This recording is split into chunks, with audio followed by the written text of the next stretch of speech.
Hey there.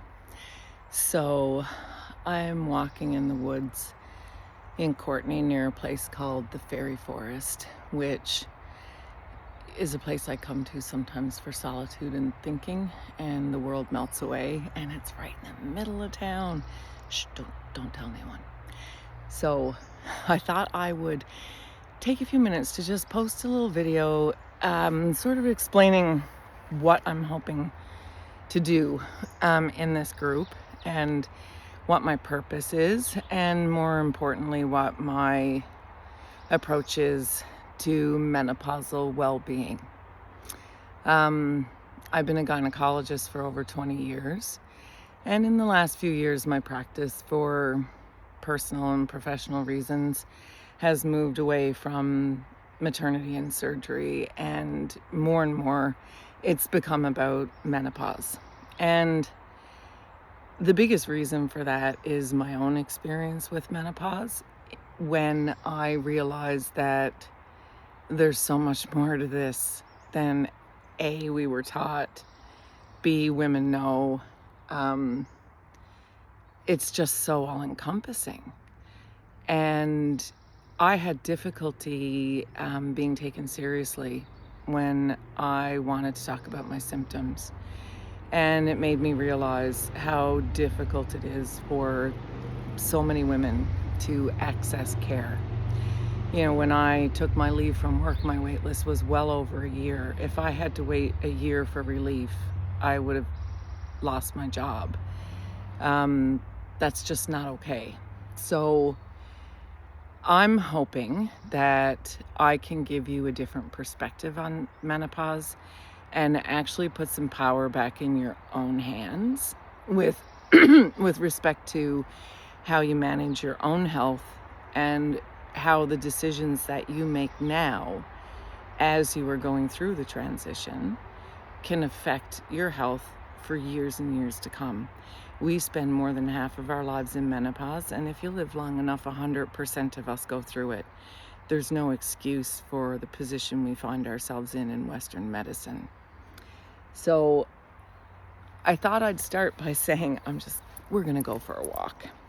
I thought I'd start with saying menopause is such a great example of polarity, of good and bad, of light and dark. And it's a hormonal chaos, especially perimenopause, when it's on again, off again, on again, off again, and you don't even know who you are or who you're going to be on any given day. So it's this chaos that happens internally, and it affects every system in your body. The symptoms are lengthy and numerous, and a lot of them are kept secret. And it can be hell. It can be hell. Yes, there are women who go through it like it's no big deal, and that's a whole other story. That maybe they do, and maybe they don't. But most of us have significant symptoms, and for some of us, it's completely life-altering. That's the bad. The good is it's a transition. And it's a transition you have no choice but make. It's happening whether you accept it or not. And because you have to go through it, you have an opportunity to step back, to look at your life, to ask yourself some hard questions about what it is you want, who you are, where you've been giving your energy, and an opportunity to redefine yourself. And that might sound silly, but it actually is. I say my lady balls had to die so that I could live. That's true. I felt like I was going through the maze of life, wearing all of my hats: doctor, mother, wife, daughter, sister, friend, helper. And I was kind of just going through the motions, getting it done, half-assing a lot of it, but managing. And when I started to go through menopause and the chaos began, it was impossible for me to ignore the fact that I was holding on by my fingertips. And now my maze was completely full of fog and I couldn't see my way out. My personal experience was that hormone replacement therapy was the fog lifter. But the veil had already been dropped. The symptoms were relieved.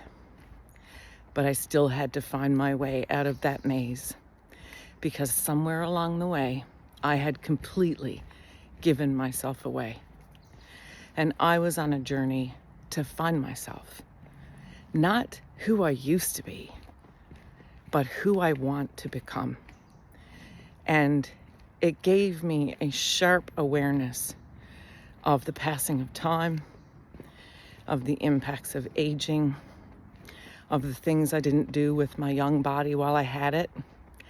Like, I saw a bumper sticker once that said, "I wish I was as fat now as the first time I thought I was fat."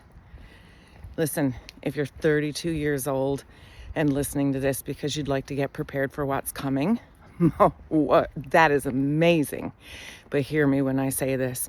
Love your body right now. It doesn't get better. And trust me, when you go through menopause and you start to put on belly fat and things sag and your pelvic floor breaks down and your wrinkles get deeper, you'll long for that younger body and wish you had appreciated it more when you had it. And then, if you're smart, you'll realize that you need to do that right now. Right now.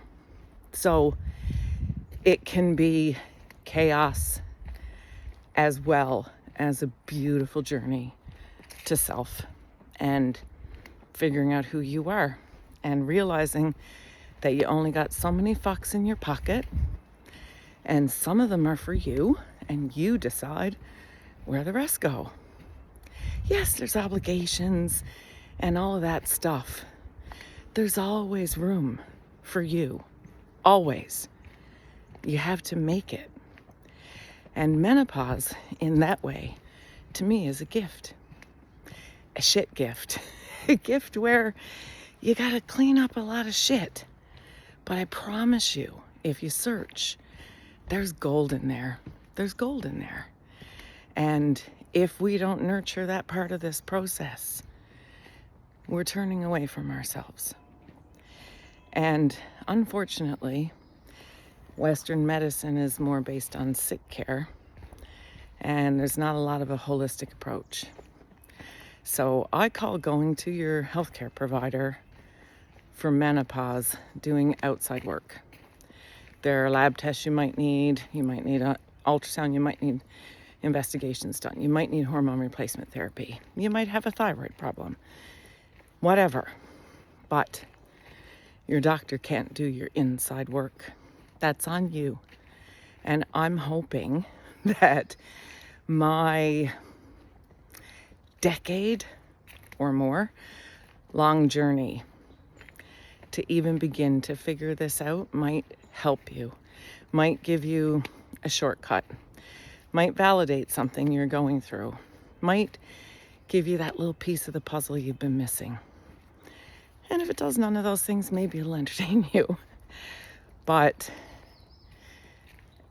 I know that for me, this has been the most valuable undertaking I've ever done.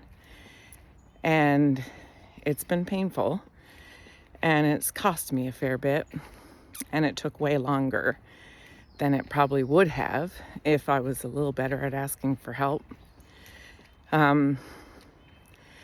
So yeah, that's what I want to do. So we're going to talk about menopause, perimenopause, hormone replacement therapy, the research, dry vaginas, painful sex, joint pain, weight gain, wrinkles, all of it. But we're also going to talk about being enough, the shit talker in your head, and how you learn to deal with that, emotional regulation, how to reconnect your mind and your body, how to learn to trust yourself again and listen to the language of your body and use your mind to work for you instead of against you. That's what I'm hoping to talk about. And, I'll talk about the medical system and where there's some broken parts there, some glaring spots. I'll talk about some roads you probably don't want to go down. But for the most part, that's the whole approach for me. You can't separate the mind and the body. And medicine has done that beautifully. And it doesn't work. And it's why we spend most of our time treating symptoms, managing problems, but never getting to the root of things. And unfortunately, when it comes to mental health, there's too much interest in what drugs relieve what symptoms, and not enough interest in where the symptoms come from in the first place, like how women were institutionalized for hysteria, for PMS, and how postpartum depression is considered a mental health disorder, when for most women its precipitating factor is a combination of exhaustion, anxiety about a newborn, and crashing hormones. The fog in the maze. You're trying to figure out how to breastfeed and keep this baby alive, and your hormones are crashing, and we ignore it. So that's my mission, to bring it all out into the light. If any of you listened to my poem, you heard me say, fuck shame. Shame lives in the dark corners, in the shadows. It needs to be loved, brought out into the light where it can be transformed. There's way too much shame around menopause and periods and women's bodies and how they function and how we treat them. Let's bring it all out into the light, shall we? Now, for now, this page is public. I may have to make it private at some point because some things I don't necessarily want publicly blah blahed, but whatever. It is what it is. You know what? Talk about shame? Nah. Let's just let the world know. Who cares? If there's something somebody wants to ask me that's private, you can always DM me. I'm not giving anybody medical advice, but I'm happy to answer questions that you don't want to post. Anyhow, that's my basic philosophy of it. And it's my hope that you get something out of it. And I hope you have a glorious and wonderful day. Take care.